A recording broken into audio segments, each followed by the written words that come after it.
continue, il faut en mettre plus que ça. Mais ça des deux côtés.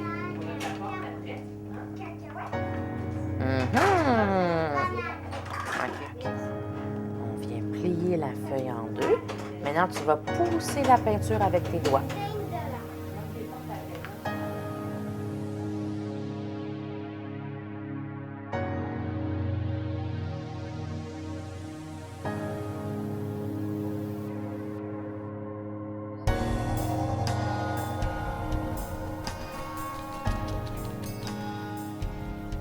Bonjour, mon nom est Annelise Valnard. Je suis conseillère à l'éducation préscolaire à l'école Hubert-Perron pour le programme Passe-Partout.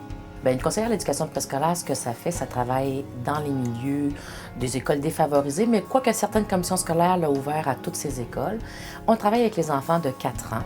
Donc, c'est une initiation au monde scolaire pour l'enfant et pour le parent aussi. Le programme est né en même temps que les émissions Passe-Partout à l'époque, ça fait plus de 30 ans maintenant, et le travail qu'on faisait en classe était en lien avec les émissions de télévision. Donc, il y avait toujours des volets parents et un volet enfant dans l'émission de télévision, et on reprenait ça avec les parents puis avec notre groupe d'enfants en classe. Bon, maintenant, on a évolué, on n'est plus avec l'émission comme telle, mais on continue à travailler toujours le volet parents et le volet enfant.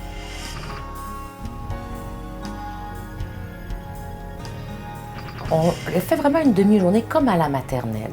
Donc, un accueil, une causerie, un bricolage ou une activité de motricité fine. Ensuite, on va faire de la motricité globale. On peut aller au gymnase ou des choses comme ça. On fait des petites comptines, des petites chansons, une petite collation. Un peu le même rythme, la même routine qui se passe à la maternelle pour habituer l'enfant à se sentir bien dans une école. On va se promener dans l'école, on va rencontrer les plus grands, on va voir les spectacles des plus grands ou des choses comme ça. Mais vraiment, ils entendent les cloches. Au début, ça fait peur. Après, oups, mais là, on le sait, la cloche, ça veut dire qu'on va au gymnase. Bon, l'année d'après, ils rentrent à l'école puis ils se disent « Ah ben moi, je la connais, mon école, ça fait déjà 1 an que j'y viens. » Donc, ils se sentent à l'aise. On va travailler la motricité fine, motricité globale. Un enfant qui rentre à la maternelle ne doit pas écrire son nom, mais il doit être capable de tenir un crayon, puis de le tenir avec une préhension assez forte pour dire que quand il va écrire une lettre, on va la voir. Il y a la motricité globale aussi. Si tu restes pendant 8 heures devant ta télévision par jour, tu te muscles pas, donc tu n'es pas résistant. Donc, juste de rester en causerie pendant 15 minutes assis, ils sont pas capables de faire ça. Oups, ils se couchent, oups, bon. Fait qu'on essaie de les amener à plus se muscler, même faire des redressements assis ou des choses comme ça en classe. On va travailler le langage. Et l'enfant qui n'est pas capable de parler à la maternelle, il va avoir un gros problème ou il devra aller en maternelle langage. Donc, on va beaucoup travailler le langage, mais de toutes sortes de façons.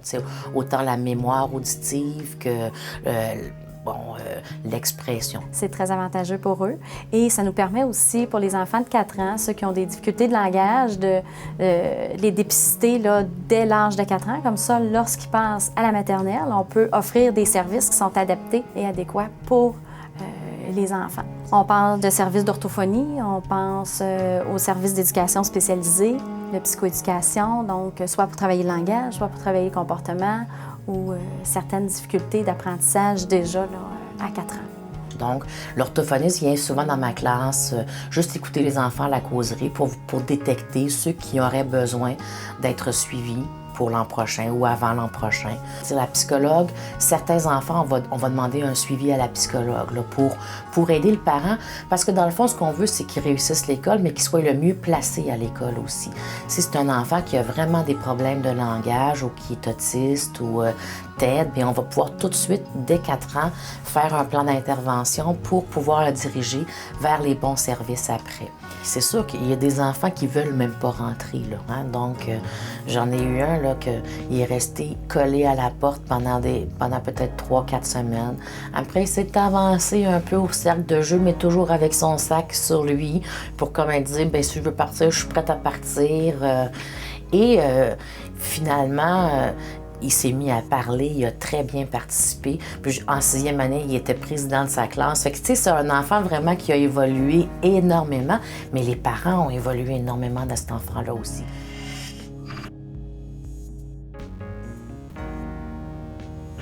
Avec le parent, on va aller plus loin aussi. On va traiter sur Bon, on va traiter des sujets qui les concernent. Bon, c'est quoi le développement d'un enfant de 4 ans, normalement? Au niveau du langage, comment on peut développer le langage de notre enfant, donner plus de vocabulaire ou des choses comme ça. On va travailler la discipline, c'est quoi les bons rôles de discipline, comment on peut intervenir, comment on intervient à l'école.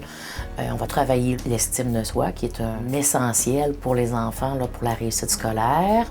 On va travailler la préparation à la maternelle. On peut travailler le jeu. Bon, moi, j'ai un volet aussi sur le développement de la sexualité et la prévention des abus sexuels. Cette année, ça m'est arrivé d'un parent qui m'appelle après une réunion de parents puis qui me dit « Anne-Lise, ce qu'on a vu en discipline, ça marche. Je l'ai essayé, puis ça fonctionne très bien. Puis ça faisait 4 ans que je m'arrachais les cheveux, puis maintenant, ça va très bien. » Donc, les parents voient du concret directement. Aussi, les enfants ne sont pas beaucoup stimulés à la maison.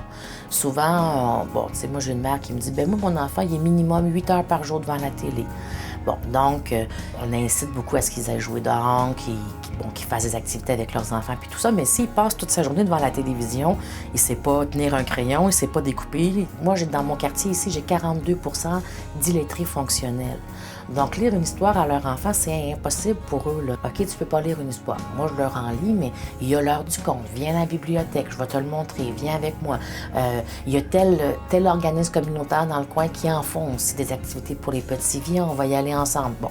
Et on leur montre ce qui se passe dans le quartier pour que l'enfant, si le parent lui-même ne sait pas lire, que l'enfant soit au moins en contact avec des livres ailleurs et qu'il apprenne à aimer le livre. Moi, j'ai un garçon de 7 ans, il va à la première année, puis lui, il n'a pas été en passe-partout, il n'a pas été en garderie, puis ma petite fille, elle a été en passe-partout, puis c'est pas pareil, là. Elle fait des choses toute seule, elle a 4 ans, puis mon garçon a 7 ans, il fait des choses que mon garçon ne fait pas, puis elle a fait. Bien, comme elle va se faire à déjeuner, elle est capable de, genre, beurrer ses toasts. Tu sais, mon garçon, lui, il n'est pas capable, il veut pas le faire.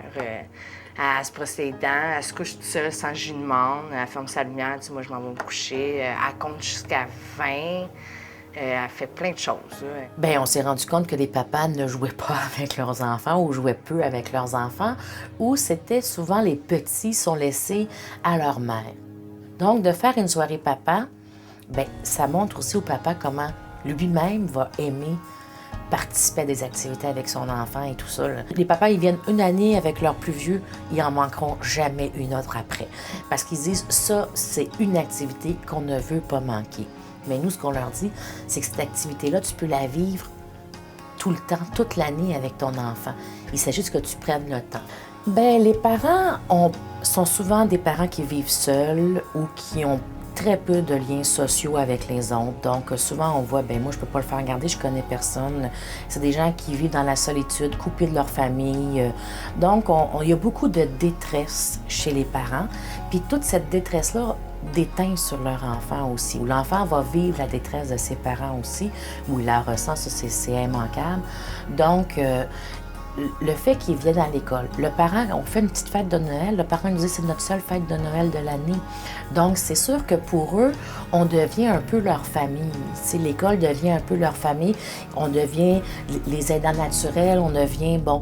Et ça crée une dynamique dans ces milieux-là ils nous font confiance. On se rend compte que nos parents sont les bénévoles qui vont être à l'école. Ils sont toujours aux réunions de parents après. Ils se sont très impliqués dans le milieu de l'école. Ils vont s'impliquer davantage que des parents qui n'ont jamais fait le programme Passe-Partout. Ça, c'est une réalité qu'on voit tout de suite.